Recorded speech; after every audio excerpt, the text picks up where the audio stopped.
Top 10 classic cocktails and their histories. We love to imbibe.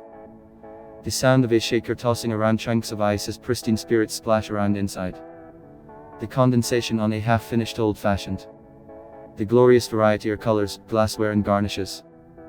Having a cocktail and feeling socially loose and lubricated is a pleasure many of us love dearly. However, most of us have no idea what we are drinking or where it came from. Why is called what it is called. Plus, you know you want to be the person to impress your friends with this niche knowledge. Because at the end of the day, cocktail history is hazy, crazy, and downright catty sometimes when it comes to claiming to have created a drink. Here are some of the best backgrounds to 10 classic cocktails.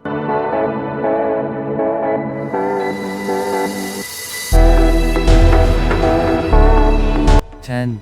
Manhattan. Popular myth tells a grandiose tale of Winston Churchill's mother ordering a whiskey martini at Nick's Manhattan Club and then cheering the concoction upon tasting it to the crowd's applause. This is false. Winston Churchill's mother, Lady Randolph Churchill, was pregnant with him during this gathering on another continent.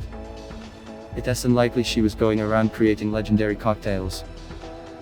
The true story states the Manhattan cocktail was invented by a man named Black, who kept a place 10 doors below Houston Street on Broadway in the 1860s, which was written by William F. Mulhall, who tended bar for 3 decades at New York's legendary Hoffman House, where the drink seems to have been truly conceived. And yes, the Manhattan Club still flaunts the lie about Churchill's mom.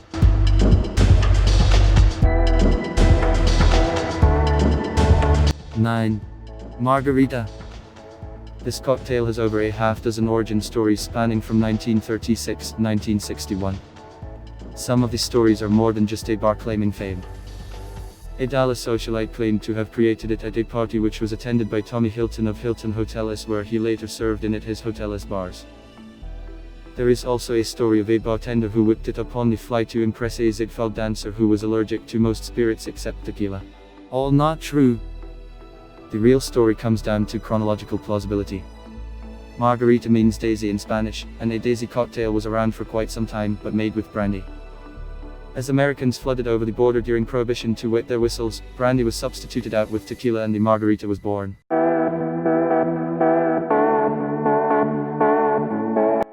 8. Pina Colada. This festive classic can trace its roots back to Puerto Rican pirate Roberto Cofresi, who reportedly gave his crew a concoction of coconut, pineapple and rum to boost morale. Unfortunately, hordes of places on the island claim to be the originator these days. The best answer is that Ramon Monquito Marrero created the recipe after months of alchemy as he worked behind the stick at the Caribbean Hilton Hotel. As this is the earliest conception of the cocktail and since it coincides with the birth of a key ingredient during that same time frame, Coco Lopez, the government of Puerto Rico backs all of this and even celebrates Monquito and the bar as national treasures.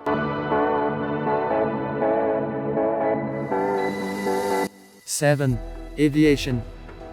This bartender's handshake, in the no cocktail, was originally shaken up by Hugo Enslin at the Hotel Warwick in New York in 1916. There is, however, a recipe feud amongst aficionados. Considered the dean of cocktail shakers, Harry Craddock omitted the hypnotically floral Kier Midi Violet when he published his masterful Savoy cocktail book, considered the quintessential cocktail manual in 1930. The original recipe is what is commonly served nowadays, and the recipe has had a complete resurrection with younger generations as it is refreshing, different and delicious.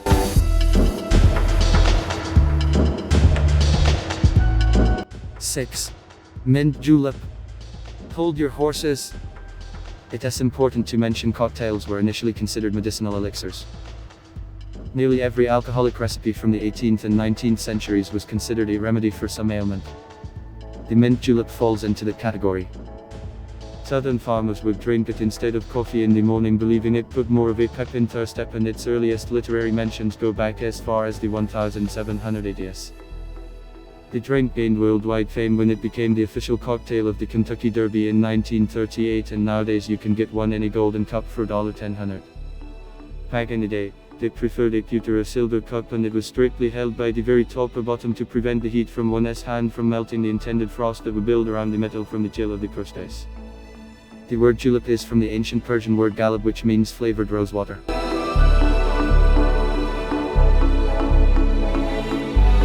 5. Sidecar. This delicious classic, one of 6 essentials every bartender should master according to David Embury's The Fine Art of Mixing Drinks, 1948, has a vivid backstory. London and Paris both claim the rights to this bold cocktail, both are wrong. New Orleans, which is about to steal the show the next few drinks, is the hands-down cocktail capital of the past and gets to technically claim this one as its own too. The fact is London's legendary Pat McGarry brought it from Paris where the Ritz claims it along with Harry's New York bar, also in Paris. Legend goes, an American Army captain after Dewey arrived at Harry's in a motorcycle sidecar and specified the ingredients of the drink. I would bet good money the unknown Army captain was from Louisiana and what he was actually ordering was a brandy cruster that goes as far back as 1862.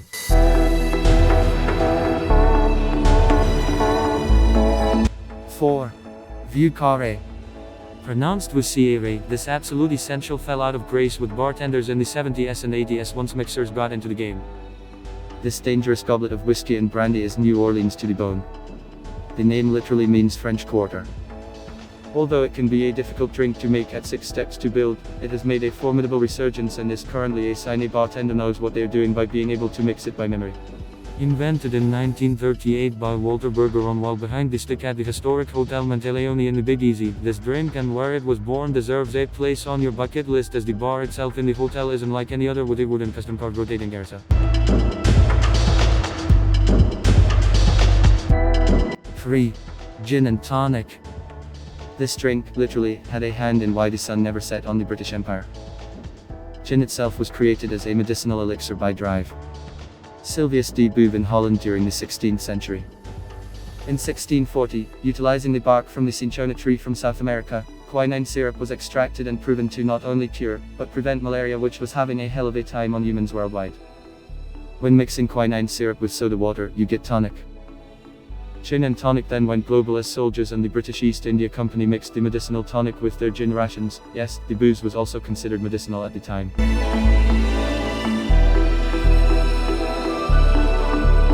2. Sazaric. These next two are a bit controversial in their order, but best to get back to New Orleans. Home to the Sazaric, French 75 Hurricane, Vieux Carré, need I say more? Named after a French cognac with the same namesake that was initially used in the recipe, it is said Aaron Baird created the cocktail at the Sazaric coffee house smack in the middle of the Crescent City with the bitters, and apparently help, of the renowned alchemist himself, Antoine Amédée Peychaud, inventor of Peychaud bitters, in the 1850s. Considered the first cocktail by many, this concoction had two major improvements. In the 1870s, absinthe was added to the recipe and the base changed from cognac to rye whiskey after an insect plague wiped out France's vineyard at the time, halting all cognac production. It should be noted that Peychaud is credited for the word cocktail as he used a double-sided egg cup to measure his ingredients for his experimental potions, which back then, the little egg cup, which was the precursor to what is the jigger, was called a coquille.